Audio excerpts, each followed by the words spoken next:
Plan এ থেকে ট্রাম্পের plan B, US Iran সমঝোতা স্মারক এবং মধ্যপ্রাচ্যের নতুন সমীকরণ। 2026 সালের 28শে ফেব্রুয়ারি মার্কিন যুক্তরাষ্ট্র ও ইসরায়েলের যৌথ বিমান হামলার মাধ্যমে যে ইরান যুদ্ধের সূচনা হয়েছিল তা গত 3.5 মাস ধরে সমগ্র বিশ্ব অর্থনীতি ও ভূ রাজনীতিকে এক চরম অনিশ্চয়তার মধ্যে ঠেলে দিয়েছিল। সম্প্রতি যুক্তরাষ্ট্র ও ইরানের মধ্যে স্বাক্ষরিত 14 দফার প্রাথমিক যে সমঝোতা স্মারক চুক্তি, সেটি এক নতুন মোড় নিয়েছে যুদ্ধ অবসানে। এই চুক্তির প্রেক্ষাপট বিশ্লেষণ করতে গিয়ে প্রখ্যাত মার্কিন বিশ্লেষক ও পডকাস্টার বিল ওরাইলি এটিকে প্রেসিডেন্ট ডোনাল্ড ট্রাম্পের প্ল্যান বি হিসেবে আখ্যায়িত করেছেন। প্ল্যান এ এর ব্যর্থতা ও কৌশলের পরিবর্তন। বিল ওরাইলির মতে ট্রাম্প প্রশাসনের প্রাথমিক পরিকল্পনা বা প্ল্যান এ ছিল অত্যন্ত আগ্রাসী। এর লক্ষ্য ছিল সামরিক শক্তি প্রয়োগের মাধ্যমে ইরানের শীর্ষ নেতৃত্বকে নিশ্চিহ্ন করা, যাতে দেশটির অভ্যন্তরে জনবিক্ষোভের সৃষ্টি হয় এবং বর্তমান শাসন ব্যবস্থার পতন ঘটে। কিন্তু বাস্তবে তা ঘটেনি। ইরানের সামরিক প্রতিরোধ, হরমুজ প্রণালী বন্ধ করে দেওয়া এবং বিশ্বব্যাপী জ্বালানি তেলের তীব্র সংকট ও অর্থনৈতিক মন্দার ঝুঁকি ডোনাল্ড ট্রাম্পকে তার অবস্থান পুনর্মূল্যায়ন করতে বাধ্য করেছে। অর্থনৈতিক চাপ ও প্ল্যান বি এর আবির্ভাব। মার্কিন অর্থনীতি যখন টালমাটাল এবং বড় ধরনের ক্ষতির মুখে পড়তে যাচ্ছে, ঠিক সেজন্যই ট্রাম্প এই 14 দফার শান্তি চুক্তি বাস্তবায়নে বাধ্য হয়েছেন। সমঝোতা স্মারকের যে শর্ত, সেটি লেবানন ও ইরানের সব ধরনের সামরিক উস্কানি ও যুদ্ধ বন্ধ হবে। ইরানের যুদ্ধোত্তর পুনর্গঠনের জন্য অন্তত $300 বিলিয়ন তহবিল নিশ্চিত করা হবে।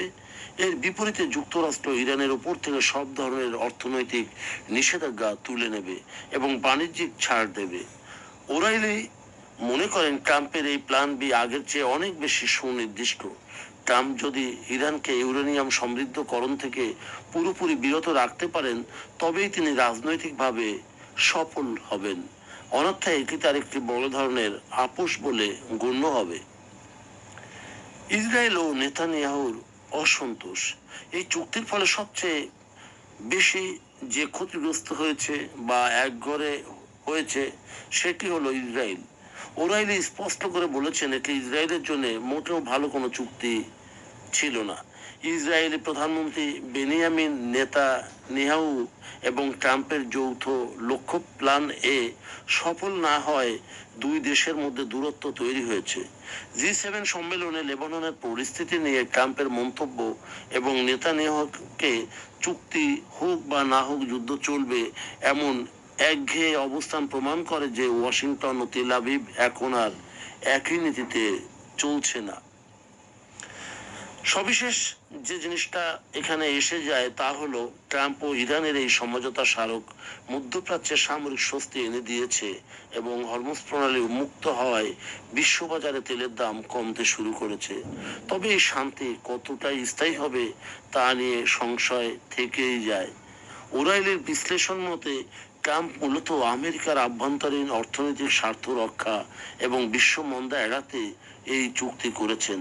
তবে ইরানের পারমাণবিক সক্ষমতা পুরোপুরি ধ্বংস না করে $300 বিলিয়ন পুনর্গঠন তহবিল ও নিষেধাজ্ঞা তুলে নেওয়ার এই সিদ্ধান্তকে ইসরায়েল ও মার্কিন রক্ষণশীলদের অনেকেই ট্রাম্পের কৌশলগত পরাজয় হিসেবে দেখছেন।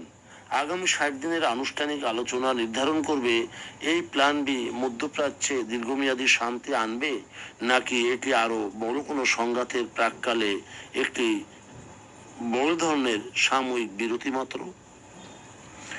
বন্ধুগণ, যদি আমাদের এই তথ্য গল্প আপনার ভালো লাগে তাহলে লাইক এবং শেয়ার দিন এবং এখন আজ আমাদের সঙ্গে থাকার জন্য ধন্যবাদ। আমাদের ফলো দিন এবং সাবস্ক্রাইব করুন।